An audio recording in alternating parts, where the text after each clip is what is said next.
Good afternoon, everyone, and welcome to our ServiceNow Roundtable discussion, Measuring Value Metrics.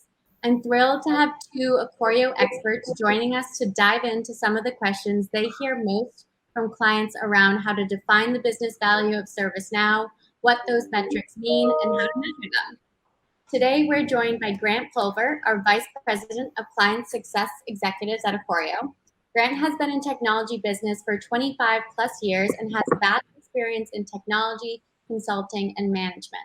He specializes in ITSM, customer experience, and driving global or shared services strategies, large transformations, and consolidations of multiple. Excuse you. We also have Eric Lewis, a senior principal in our transformation advisory practice at Acorio. Eric has been in technology for over 30 years, working for Fortune 100 companies, leading global organizations through technology transformations and organizational change. He specializes in IT strategy and management, operational efficiency, ITSM, ITAM, and ITBM. Before we dive into the questions today, you may be wondering who we are and why we're here to speak with you. Acorio is the largest exclusively focused consultancy in the ServiceNow ecosystem, a global leader in product line workflows and total certifications, and we were recently named one of the best US consultancies by SPI. But if you really want to get to know us, then there's just one simple string that brings us all together. We're passionate about our clients, the work that they're doing, and we consider it our mission to empower them to drive real outcomes throughout their ServiceNow journey. So needless to say, we're so excited to be here with you today to dive into how to prove the value of ServiceNow, what metrics you should be measuring, and how to start. So without further ado, let's get started. Hi, Grant. Hi, Eric. Thanks for joining us today. Let's dive into the first question, shall we? What are your thoughts for organizations who may not be using any metrics yet, and how do they start from scratch? Well, that's a great question to start out with, Devin. Usually what I tell and the way I've managed many of my organizations over my career has been telling them to have the ability to answer 4 questions. And those 4 questions are, what are you doing? Meaning what activities are you performing, who you're doing it for, so you can have a breakdown of, different organizations that you're providing services to, how efficient you are with each of those activities that you're doing. Efficiency in this day and age is very critical. And then finally, how much it costs. I think, that's obviously a big concern, but with the ServiceNow platform, those first, 3 questions are always a great place for every organization to start. I also tell organizations, be able to tell a story. Just do not, throw out a count of some sort. Be able to tell some kind of starting story, what you're trying to get to, how you're trying to improve. So I think those are all great starting points, at least from my perspective, where organizations can start if they don't have anything. I think, Eric, talk for a second.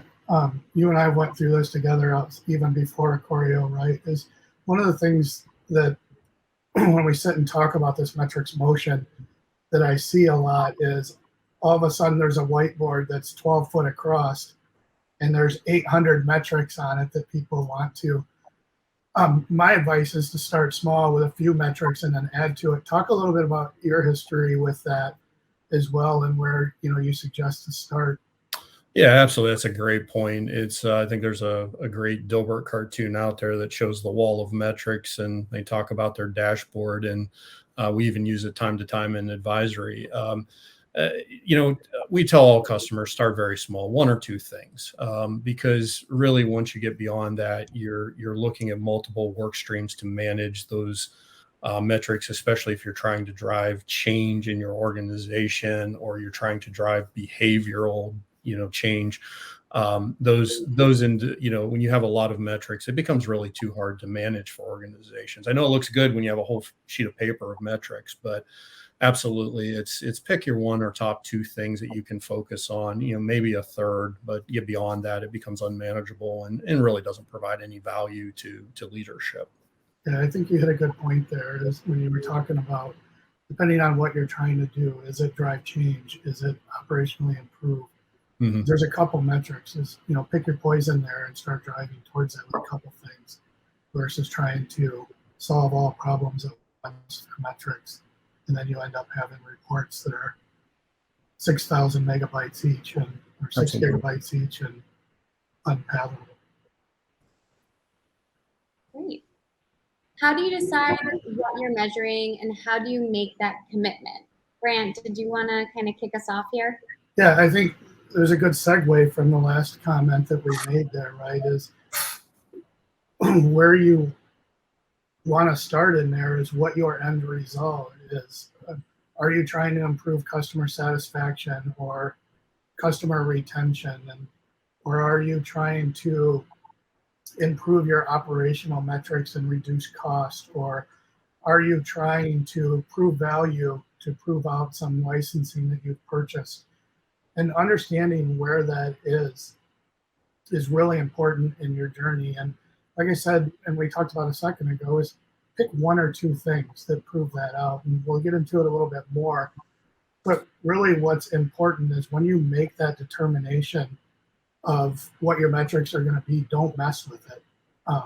You want to have a comparable measure to be able to go through month by month, because you're not always going to meet a number, but what you want to look is the trend or the performance trend that's going into that. And are you incrementally improving towards that?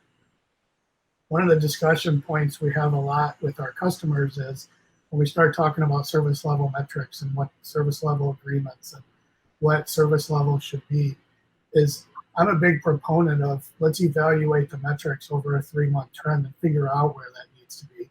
Because when you start to put an 80% or a 4-hour or whatever that SLA is, people will artificially get to that number. What you want to do is understand what you're able to achieve before you start driving towards that number. Eric, anything to add? Yeah, I think trending, Grant, I was just going to comment. I think trending is a great point to bring up, to everybody on this webinar, is because, people will often react to one number and one point in time, and you spend a lot of resources. You and I've been in the trenches where, somebody will see one number and they focus on it and they become obsessed about it. And it really doesn't tell the whole picture about what is going on, where things are, going, how things are moving. Is it a blip in the screen? Was there an anomaly? You have maybe 2,000 tickets you're looking at, and you're focusing on 2 tickets. And I think looking at trends is very important, and where it's going and what's causing trends to go a certain direction.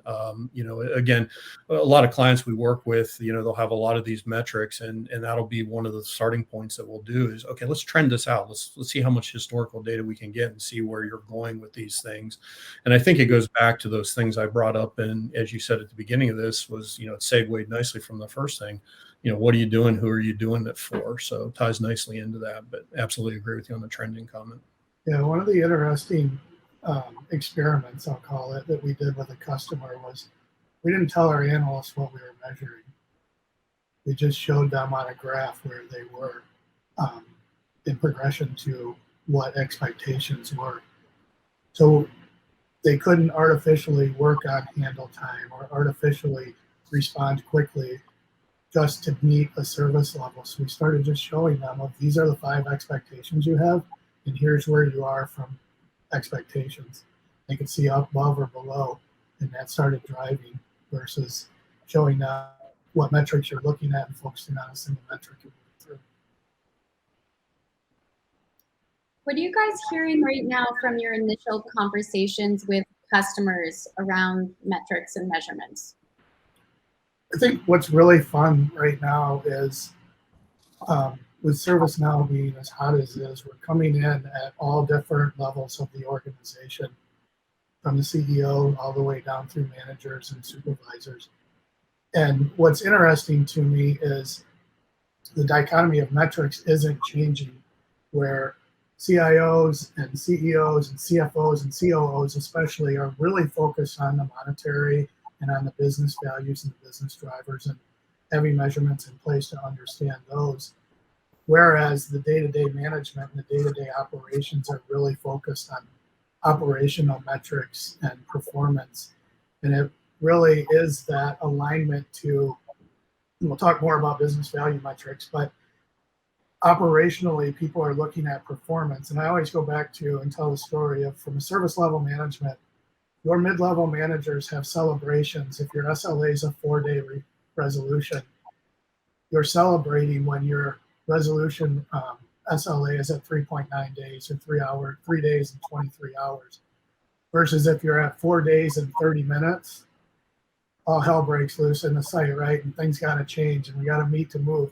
And in reality, your customers don't care about that. It's the things through there, like acknowledging the issue, making sure that customers understand that you're working on their issue and you haven't lost them and they haven't went into a black hole, that really lead towards that net promoter score and that customer retention metrics versus that 3.9 or 4.1 that middle management and lower management keep getting caught in. Yeah, I agree with you, Grant. We're hearing a lot of the same things on the advisory side. You know, the one caveat that I'll ask to, I'll add to what you just said is we see a lot of clients, that want to produce the things that you talked about, but the configuration of the platform and how they've consistently, whether it's how they've handled incident management or the request, it's not consistent in their organization. So those metrics that they're trying to drive at the senior level for operational efficiency and improvements, we see a lot of customers, working to, okay, how do we standardize that? How do we get, so that we have good, consistent information when you see our incidents for a particular application are on the rise. We know that that's solid. We know that that's, in a good state. So absolutely agree. It's operational metrics. It's how do I improve the value of my platform, things like that. Just with that one caveat. Yeah, and you hit an important point there that I think is really, it's across service management, whether it's customer service, whether it's ITSM or IT service management or HR service delivery, is the entire organizations have shifted more towards an employee or customer-centric discussions and metrics to be able to prove that they're enabling. So it's no longer about improve or measuring your performance. It's about measuring your ability to make your customers or your employees more effective in their jobs. And Eric, when you guys do your organizational alignment type sessions and start to talk about that organization, are you hearing a lot of that where the measurements are more about how do we make people more effective? How do we make our customers happier? Absolutely. Because, so many organizations are doing more with less today, and it is about efficiency and it's about, that customer satisfaction. So absolutely, Grant. And I feel like we went through 2000 to 2015 with do everything you can to cut cost and heads, and how you measure is how you get there. And now we're starting to get to that pattern for the last 3 years or so, where it's more about the service that you're providing and the value. And some of those metrics even come across, especially in the customer service organizations, about proving out the value to their customer retention. They're becoming more of a revenue center instead of a cost center. And being able to prove those metrics out is really important. And we actually got a question in from the audience too, so I'd love to answer this live if we can. For ITBM or PPM implementations, how have you used metrics to improve adoption and engagement outside of IT, for example, demand management? Well, that's a really good question, and I think one of the a challenging area for the platform as a whole, because it has been so IT centric for so many years. I view, when you talk about idea and demand management, and we do a lot of our seminars on this, is that you view it as a funnel. You have demand coming in from so many different angles, and you want to get it through that funnel into the demand management flow inside of the platform. And a lot of times what we find is organizations will compare the demand metrics, things that actually came in through the demand platform, against things that are in the portfolio. And that is usually a good starting point. And what they'll tend to find is a lot of things in the demand portfolio are going to be a lot higher, or things in the portfolio are going to be a lot higher than things that actually come through the demand. And they actually help you go back and, kind of look at your processes. How are things getting outside of that? You're always going to have things that, may come from executives that'll have to be created as, go right into your portfolio.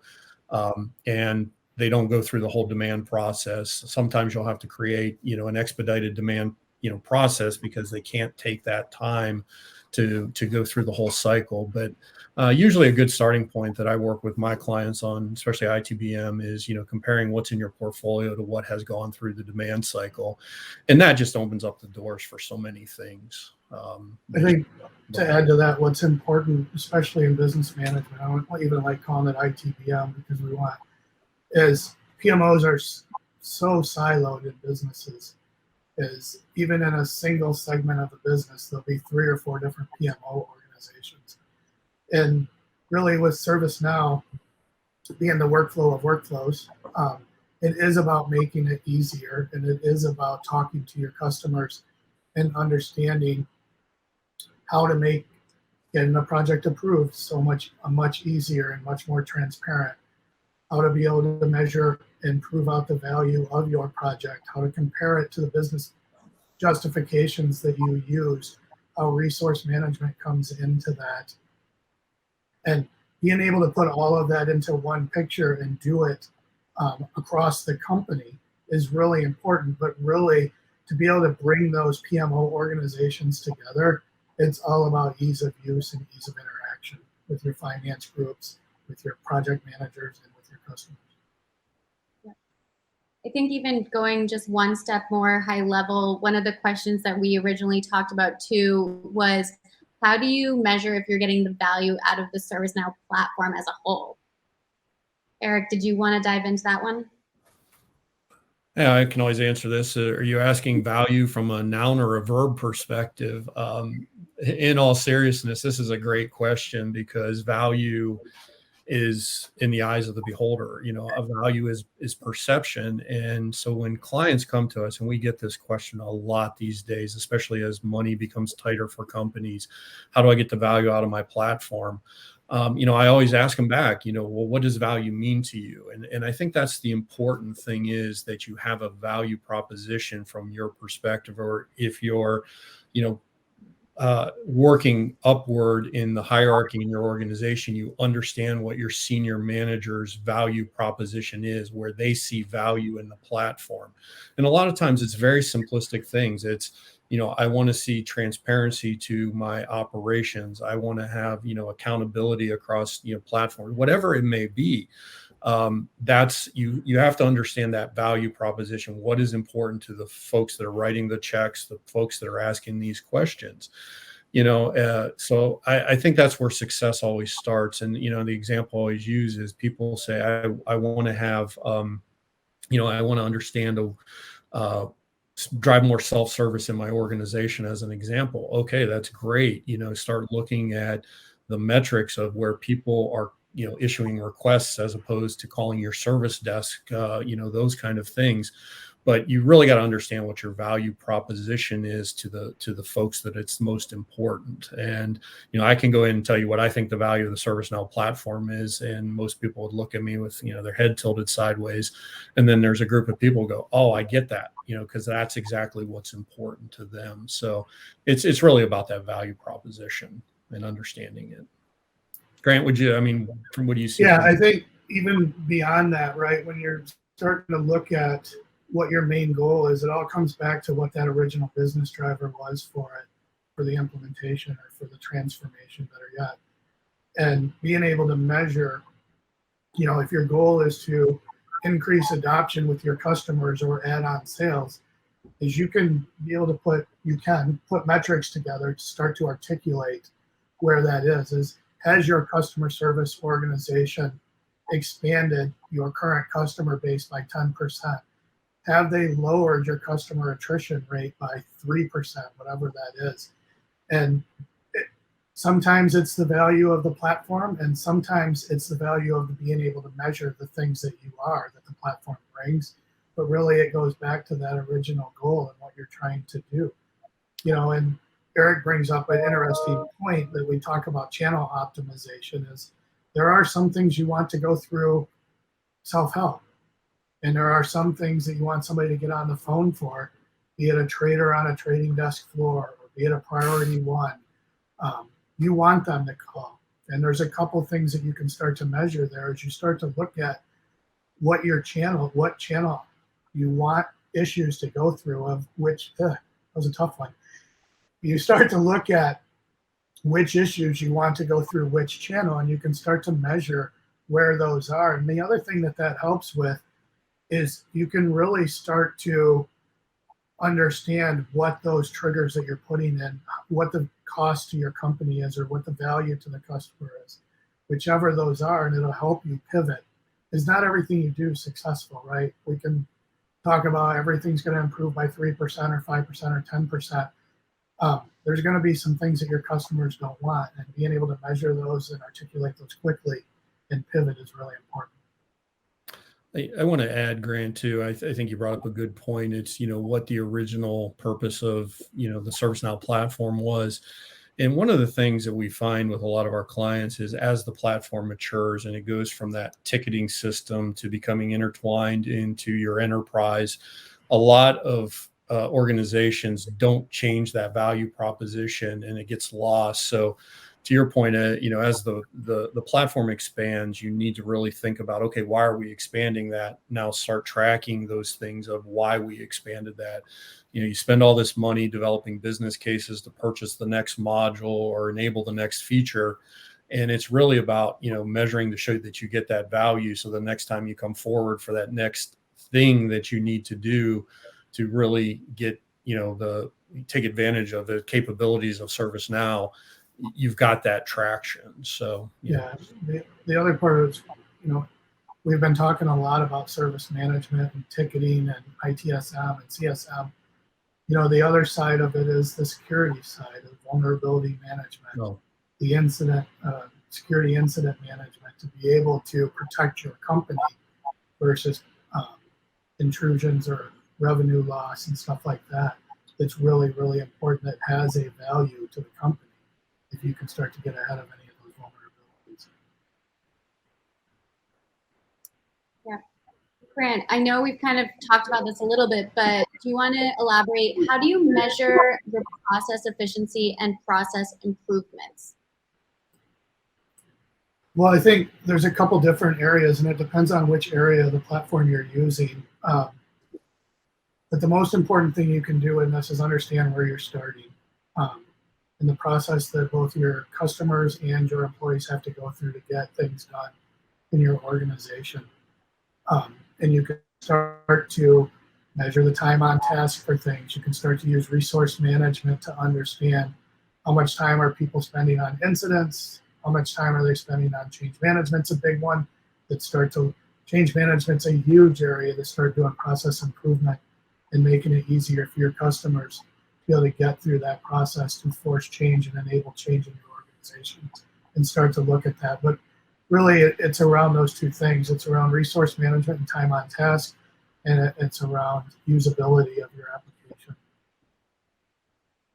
Yeah, I agree with what Grant said. The big thing for me is, I think this all starts with something that's outside of the ServiceNow platform. This starts with your processes and how well they're defined and how, your roles and responsibilities are clearly defined. So many organizations, we come across, understanding your responsibility is really tribal knowledge or something of that nature.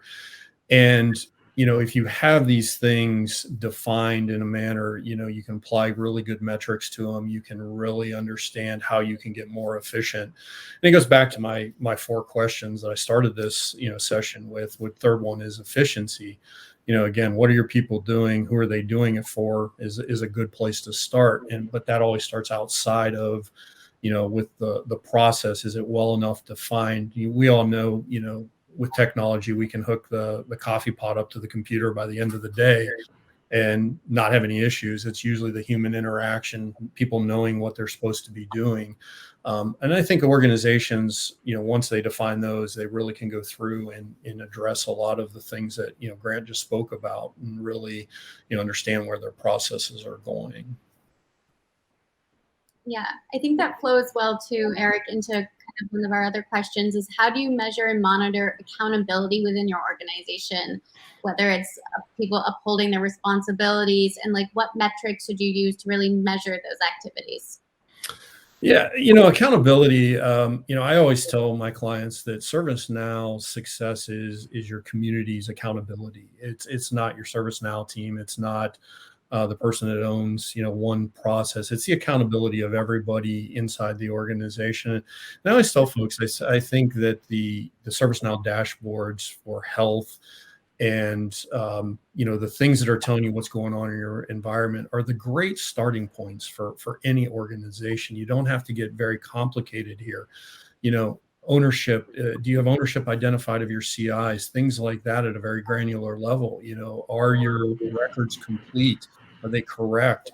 Going through and utilizing the tools that ServiceNow provides you are a great starting point for organizations to manage this.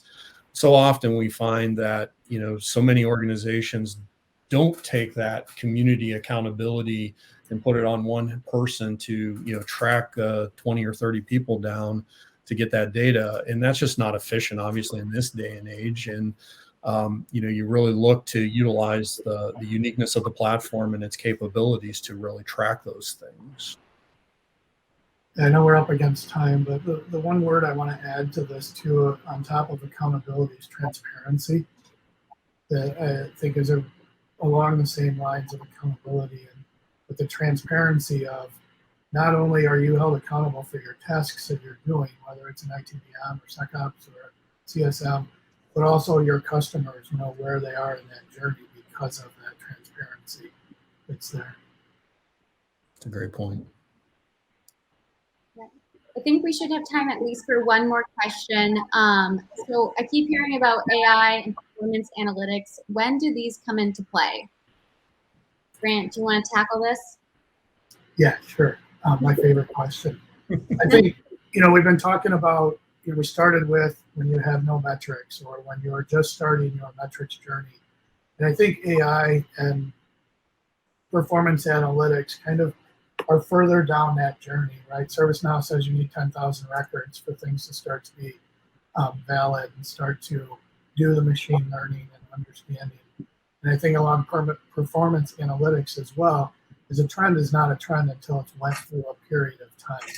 And as we talked about earlier, it's really important that you keep that same metrics, don't change your algorithms, move through, and that way after 3 to 6 months worth of data, you can start to see those trends and move through. But if you're constantly reevaluating your metrics or changing how things work, then you're going to get in trouble when you're starting the trend and trying to recognize anomalies. One thing I always tell my clients on this one, I look at it from three places you can be on this spectrum.